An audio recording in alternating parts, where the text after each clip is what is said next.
Muzzammil, welcome to the Commerce Talks podcast today at the Seamless conference in Riyadh. I had so many questions when I came to Riyadh about how the country is, so how developed it is it like Dubai, is it far beyond, and I guess it's part of your job to handle all those questions every day. Can you give us an overview about Seera, the company, and the business you're running? Sure. Well, first of all, thank you very much for having me. It's a pleasure. My name is Muzzammil Ahussain. I'm the Executive Vice President of Travel at Seera Group. Seera Group is the largest publicly listed travel company in the kingdom. We have been over 40 years in travel, and we are a diversified portfolio of businesses, one of which I lead, which is Al-Musafir. Al-Musafir is the travel platform of Seera, which I'll talk about shortly. We also have Lumi, which is a car rental business. Lumi, which is a rebranded fresh start in car rental, transforming car rental in Saudi Arabia. We have a number of hotel investments and hotel properties that we own and operate, including we are the master franchise for Choice, which is one of the largest hotel brands in the world in Saudi Arabia. We also have some 5-star properties and 4-star properties as well.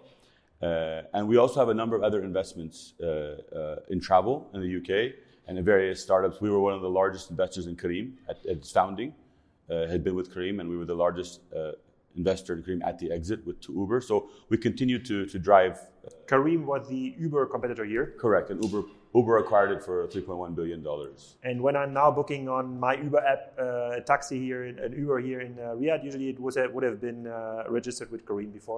No, they have two. They still operate. Careem still operates just as two companies. Okay. And can you share some numbers about the Seera Group? Yeah, because it's public, the ones that are publicly available. We did, in 2019, we did around 10.8 billion riyal, which is around $2.8 billion US dollars in sales across all our businesses. We started our transformation program in 2015. Previously, we were known as Al Tayyar Group, and during our focusing a legacy of traditional travel. So we were very, very manual, very, very old school travel company.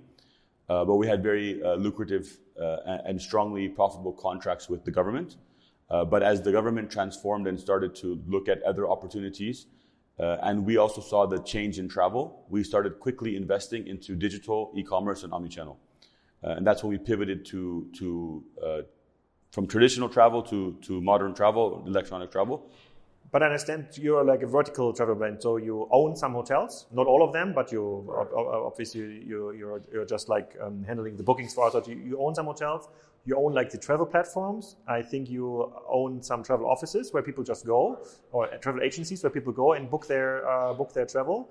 And most of the assets you own or you control are located in Saudi Arabia. That's correct. When I come to the travel platform, as I was saying, is we've transformed from a very traditional travel agency with very, very paper-based manual processes for booking into a fully digital and omnichannel travel agency. We are the largest travel and tourism brand in the kingdom under Al-Musafir. It has over a 70% market share. We have over 1 million registered customers, 6 million app downloads. And we started that transformation in 2015. So when we started our e-commerce business or B2C business, we did about 50 million riyals or $10 million in our first year. In 2019, right before COVID, we crossed $1 billion in sales. And this year, we're actually exceeding pre-COVID levels only in our consumer business. But we have a number of other travel businesses under the travel umbrella. So there's B2C, which is under direct-to-consumer in Saudi, Kuwait, and UAE. We have B2B travel. So we digitize the corporate and government travel experience. In Saudi Arabia, it's still very much a paper and manual-based process. The B2B travel? B2B travel, yes, it still is. A lot of paper approvals, manual orders from the government, etc., which we've now digitized, working closely with the government and the ecosystem partners. But how is the government involved, like in business travel? Like, let's say I'm running I don't know. Ronnie was just here with Golden Sand. Let's say there's like a colleague wants to travel to Jeddah or like whatever city. So we focus on large corporates and governments. The government is the largest employment sector, largest employer in the kingdom is the government. So the government still has their way of working. So most of our key clients are government travel. Also, for example, we work with the Ministry of Health. Ministry of Health is the one that provides all health for the citizens of Saudi Arabia that are from a public perspective.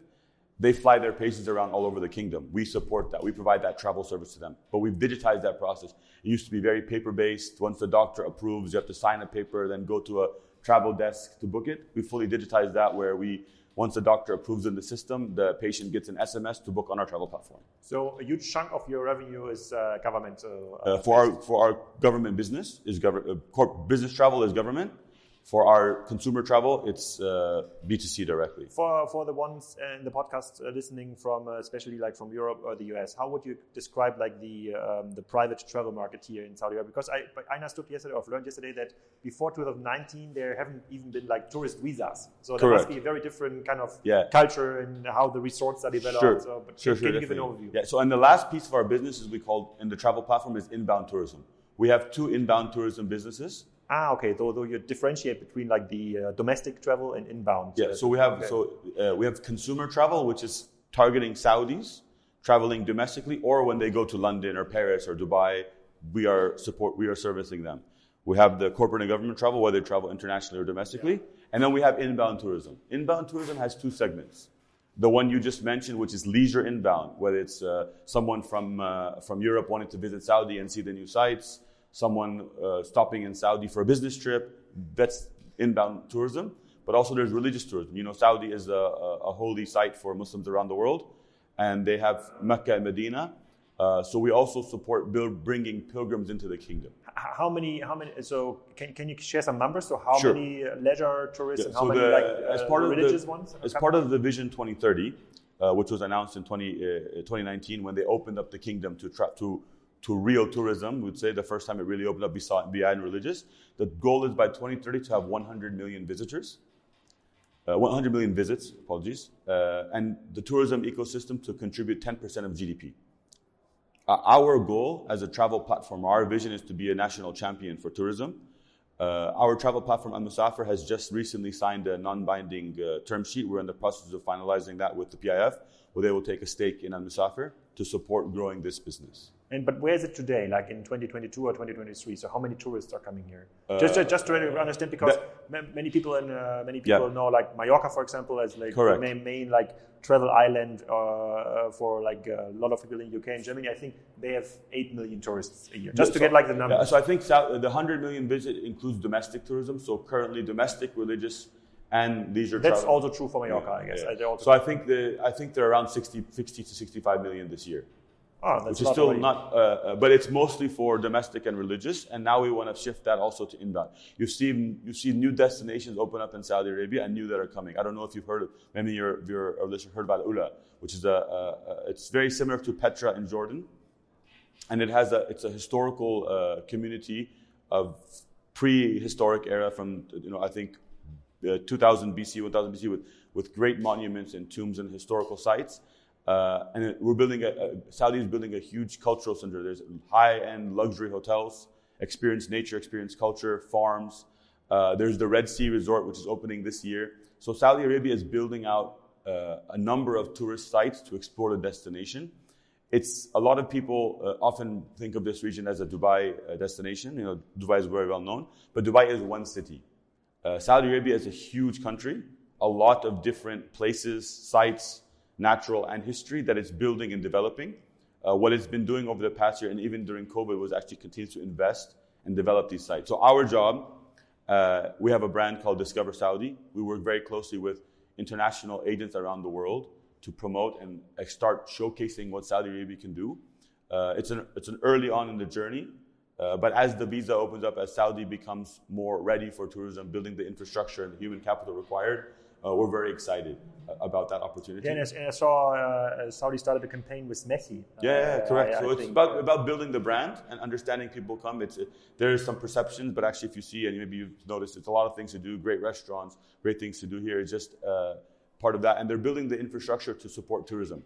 When it comes to religious side is the goal is to have 30 million visits by 2030.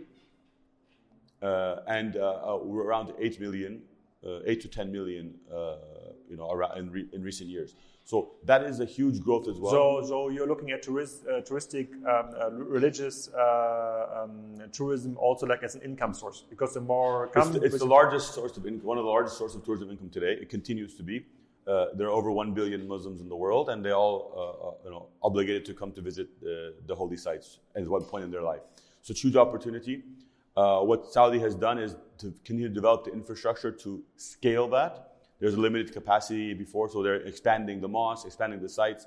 And not only that, when people will come to Saudi in the future, they'll see that there are other things to do, so they'll explore maybe the Red Sea on the coast and see other parts of Saudi Arabia, which never was really open before. So that's really our focus as Al-Musafir, and part of the Seera Group is to promote travel, connect people, and connecting cultures, both inbound into Saudi, but also Saudis visiting the world.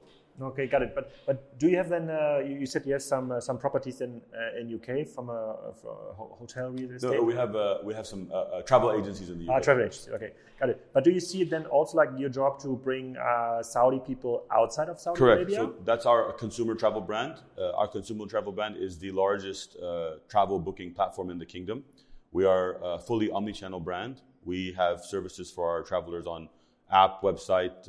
We have digitally enhanced physical stores, and we use WhatsApp and call center to have Saudi. So we partner with all of the major tourism destinations: Dubai, London, Maldives. But how common is it like for a normal Saudi to travel? Very common. To travel like international sites. Extremely common. On an average year, a Saudi travels 4 times a year, of which 2 to 3 of them are international.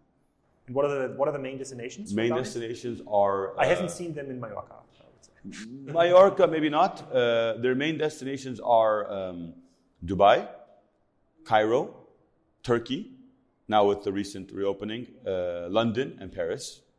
Why do they go to this destination? Because obviously, if you look like UK and like German travel, they travel like to the Mediterranean Sea, especially to get sun. Obviously, sun is not a scarce resource here. Saudis, I think, the Saudi traveler loves to travel in general, experience new places, destinations, cultures. Europe is a common destination in summer, because it's much cooler weather than here in the summer. Yes. So London or Paris, for example, are extremely common destinations for the summer season, during the summer. But they're also common year-round. Places like Dubai are very common for short weekend trips from here. Places like Egypt as well for short regional trips. Maldives is a very common honeymoon destination for Saudis. Thailand and Saudi have been closed for 30 years. Saudis were not allowed to travel to Thailand. But recently, they've reopened diplomatic relations, and Saudis can travel to Thailand. So now, why was it closed? Due to some political situation happened previously, so that opened, and now Saudis are visiting Thailand. They're exploring. They've never been able to see Thailand. Now they can go and enjoy. So they're exploring islands, exploring things to do. So the Saudi traveler is a very adventurous traveler, but at the same time, they like to also go back to their usual places. So they know that they. Oftentimes you'll see families go to London for a couple of weeks in the summer, or they'll go to London and they'll go to Switzerland is a very common destination for Saudis. So they really like to explore. How many people living in Saudi? It's like 35? 35 million, of which around 20 million are Saudis, and then there are a lot of 60 expats as well around. So many expats? Yes, significant number of expats. Oh, crazy. And I've learned that Riyadh wants to grow like from 8 to 9 million to like, I don't know, 15 million. It would be a huge... so there's a lot of major developments happening around the kingdom. Outside Riyadh, around 45 minutes, there's Qiddiya, which will be an amazing sports and entertainment city. A huge complex, over 20 different zones of different sites and things to do. There's a number of entertainment events. You're here now in Saudi during the Riyadh season. Riyadh season is a 6-month-long festival of events, shows, entertainment, concerts, things to do. There's just great excitement and things to do now in the city. Okay, and you said you've worked on like moving the business from a very paper-based setup into like a digital setup. How did it work out? So I cannot even imagine to run like a big hotel or travel like on a paper-based platform.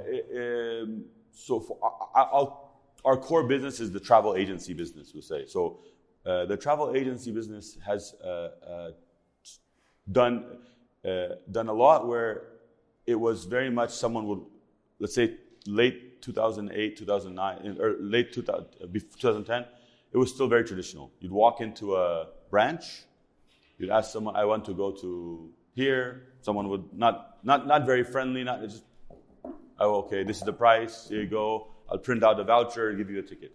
Very much a very traditional way of working.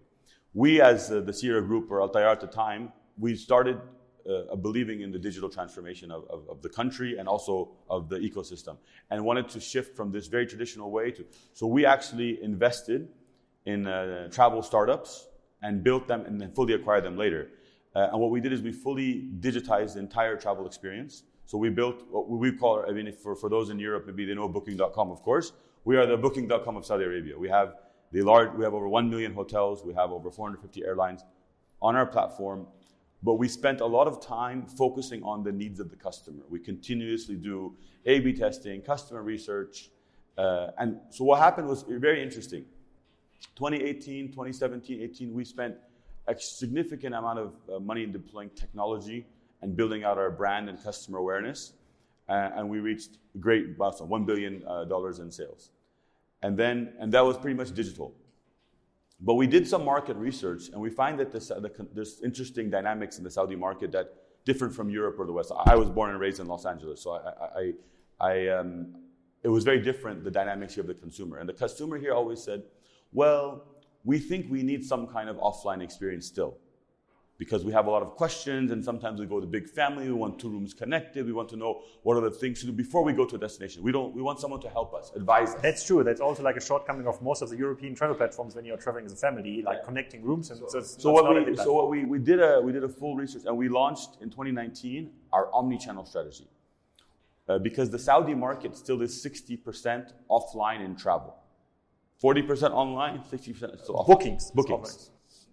So we said, we launched our omnichannel strategy, and we basically created a fully integrated travel platform where you can walk into one of our retail locations, which are in main cities or main airports, get full support from a travel advisor who's a Saudi, fully trained on understanding travel needs and destinations, and experts in Maldives or experts in London, and they really understand the needs of the consumer.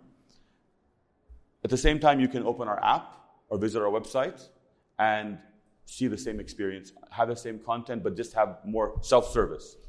You make a booking online, you go to the app store, you can get some help, versus vice versa. You can get some support online. You want to buy your flight online because you know where you want to go, but you don't know which hotel to stay. You can WhatsApp us, and we have bots and we have humans behind that WhatsApp that will help you pick the hotel. So we create this omnichannel experience where we're able to touch the customer every touch point. So for example, when a lot of Saudis, they go to Dubai for the weekend. They don't need any advice. They know which hotels they like. They know which places they want to see. They don't need any help. But maybe they want to explore. Thailand was just open. They want to know, where should I go in Thailand? What should I do? What are the best hotels to stay at? They want some advice. So they can talk to one of our advisors. So we built that experience, and that really transformed our business. Obviously, then COVID happened. We were significantly impacted by COVID, but now we're bouncing back, and 2022 is actually better than 2019 in terms of sales. Okay, and this is especially because the domestic travelers are allowed to travel again. Was there some hotel closures because of COVID? So how was the COVID policy? Yeah, so here? If you compare to let's say Asia or Europe, it was very different. So what happened here was there was a period of around 3 to 4 months with very, very strict movements and lockdowns. The beginning of summer, May, June. Sorry, by April, May area, March, April, May, when COVID really initially kicked off. But the government quickly took control in terms of vaccines, testing, and tracking. And they opened for domestic travel even in 2020. So summer 2020 was actually a domestic travel summer season. People explored Saudi Arabia. They'd never seen parts of the country. They couldn't leave because of COVID. Okay. Starting in 2021, there were some ups and downs. It opened, it closed, because every country had different regulations. But actually, fully vaccinated, over 100% of the population has been vaccinated. Great control. A lot of the borders opened in 2020. Q1 this year was basically fully opened again. And is there any COVID effect still in country? Because if you go to Germany now, there's still a huge COVID discussion. And should I wear masks? What about school? So over here, is it something here? So over here, that really ended last year. Yeah. towards the end of last year, because in the airplane there was no mask. Here in the airport, it's fully optional now. That's because essentially everyone here is vaccinated. There's no, it's fully vaccination, pretty much fully vaccinated. They supported a lot with testing and serving their citizens, residents. So it was fairly well controlled in that sense. And that allowed the industry to rebound fast. We had our best summer ever as a business for domestic and international travel. And when you're now investing into like the digital experience a lot, and if I compare it to other more developed markets, you see that those digital platforms like Get Your Guide are getting a higher valuation than former travel agencies like TUI, which is like a huge travel agency. So how do you look at those markets? Because you're making obviously some money, and you can decide now, okay, do you want to be involved in getting ownership in a new resort at one of the upcoming sites, or do you want to? So we have our investment strategies are different by each business. In our property business, we invest on specific sites and resorts, and we have a mandate of types of sites. So we have a very clear investment plan. In our car rental business, we focus on fleet size and fleet utilization. In our travel business, it's all about developing distribution platform and availability of content for our customers. So one of the things that we noticed during COVID was in Saudi Arabia, it's very common to have summer houses or guest houses, not for a long stay or even for a night, but just for the day. You go and rent a house or a farm or a camp, and you go with your friends and family and you enjoy barbecue, have some pools, have some kids games, etc. And we built a product around that. So it's very common, and we built a product for people to go and take guest houses or summer houses. We're launching now activities marketplaces. So we're creating content using technology for people to have things to do. How does it work with a summer house? So let's say you can afford a summer house. So you don't own it, you just buy it for one day, rent it for a day. It's like Airbnb style. But you don't, it's not... But you say, okay, let's go, I will, instead of going to a park, which is obviously, because of the weather, it's not such a common thing here, but you say, I want to rent this house for, I don't know, $200 a day, and there's like a pool and a barbecue site. Because I don't have it in my apartment in Riyadh, and then I drive like 2-3 hours. No, even in the city. Even in the same city, just a little area where you can, you might want some privacy for your family, where you can, enjoy the pools, things like that, in a private area. And it's very common here. A lot of times, for example, so a lot of time, for example, a lot of friends, guys or friends or women, couples or whatever, they will say, let's go watch a football match. There's nowhere to watch it. Enough places. It's not like a culture to go watch in a restaurant as much. Now it is, but it wasn't before. People will just book a house with a big TV and they'll enjoy, have fun and enjoy. Because their own house is not big enough, or they don't have the facilities? Partially some of it's cultural. You don't want to necessarily mix your friends with your family.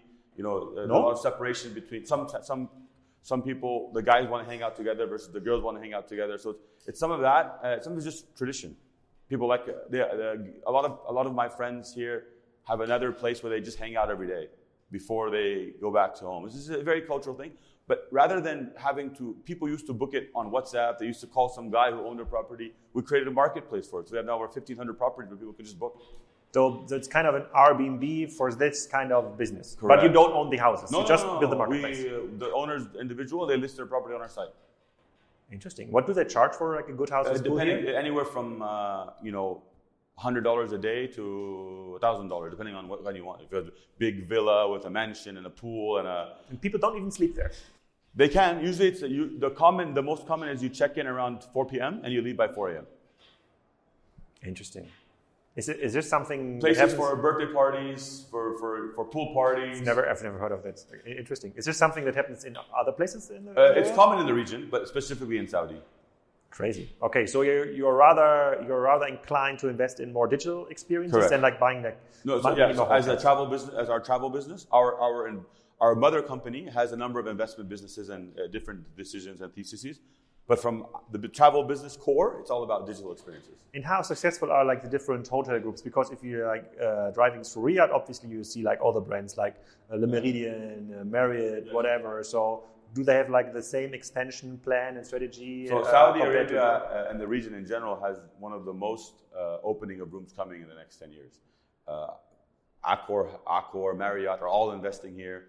All types of properties. The growth the growth in the market just continues to allow for further investment in building infrastructure. If you go to Riyadh today now, it's full.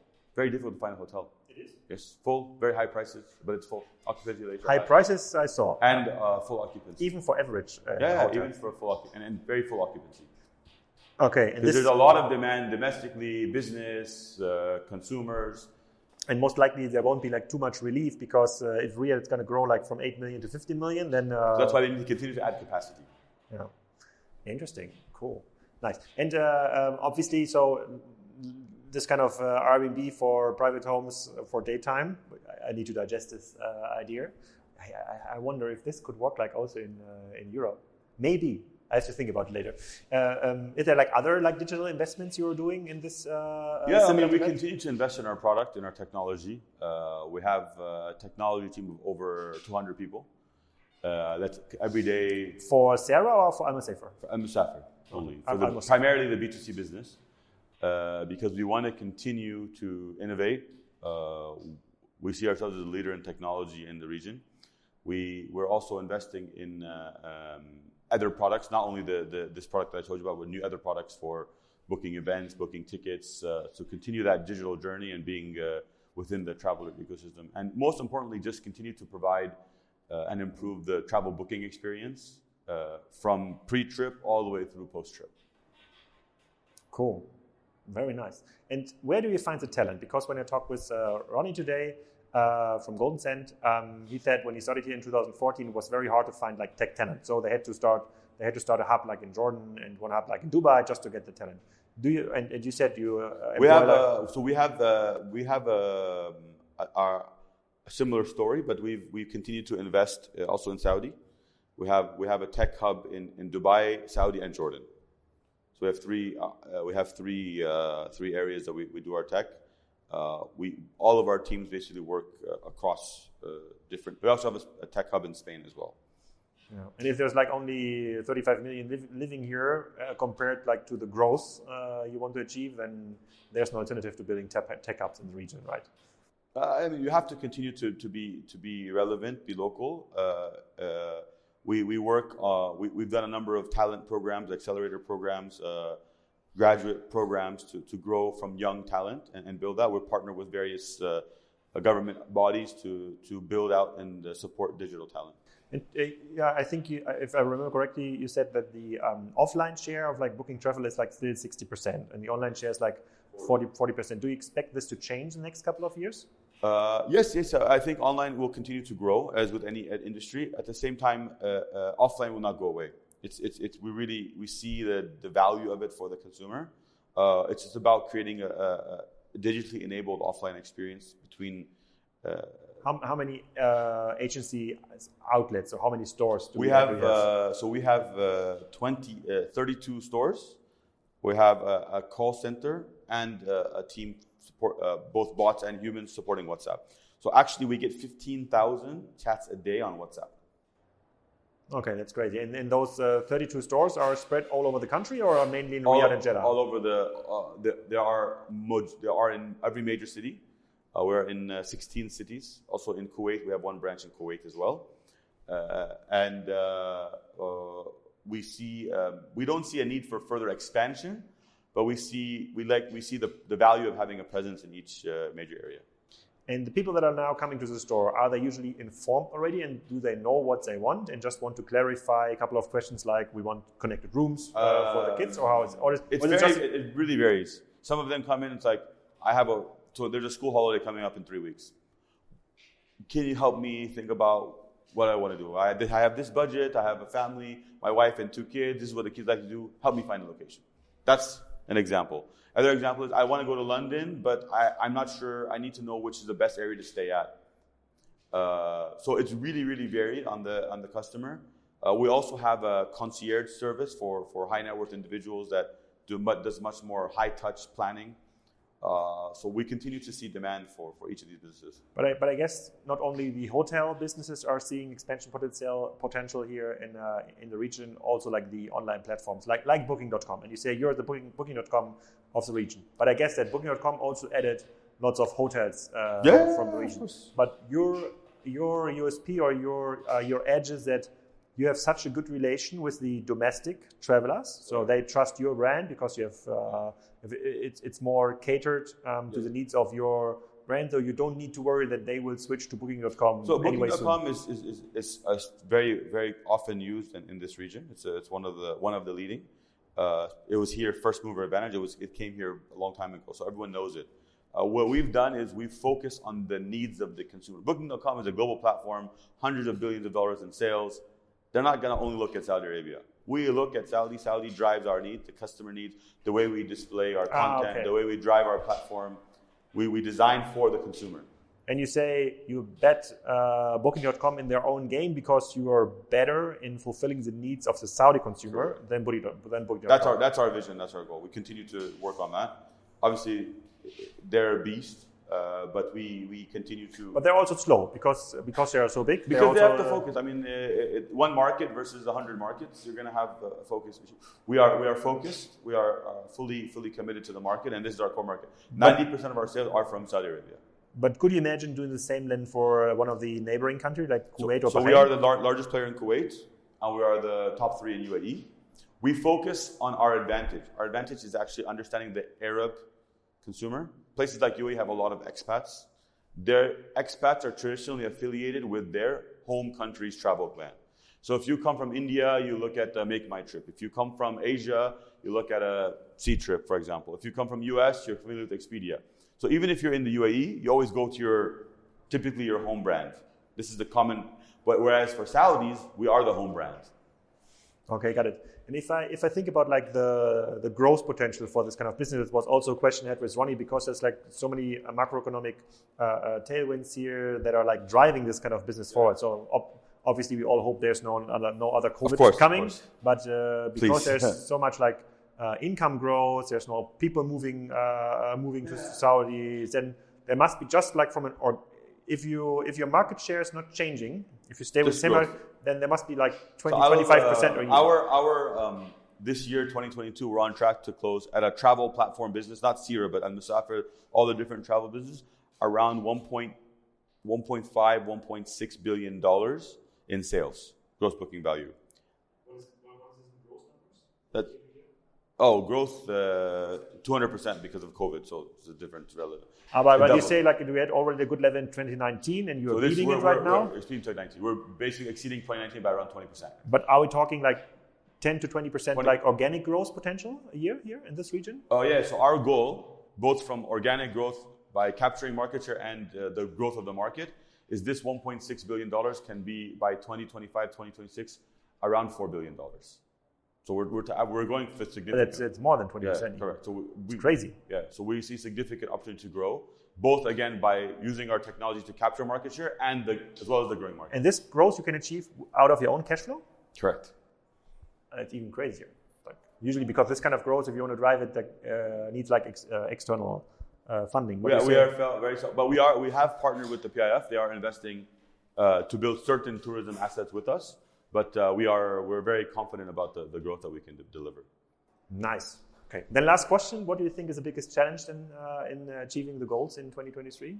I think for Saudi Arabia in general, from a tourism perspective, I'll speak. It's around 3 things: infrastructure, from a tourism infrastructure to welcome the visits and the goals that they have.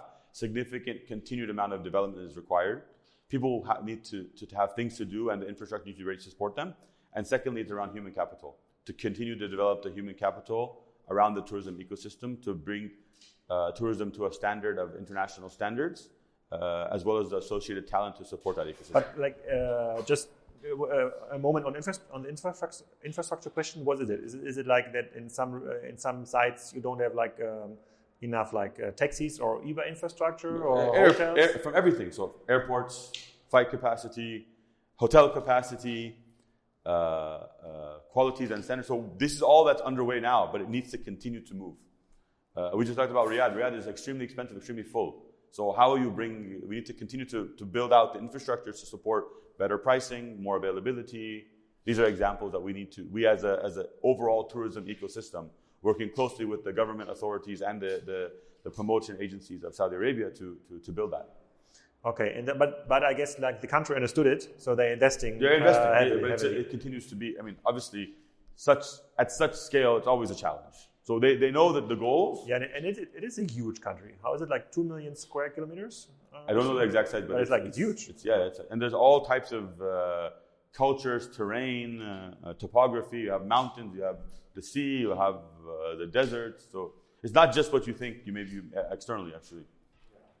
And the country wants to host like this the Asian ski Olympics. No, it's not Olympics, but they have Formula One coming. Formula One is here now, so there's a lot of things happening.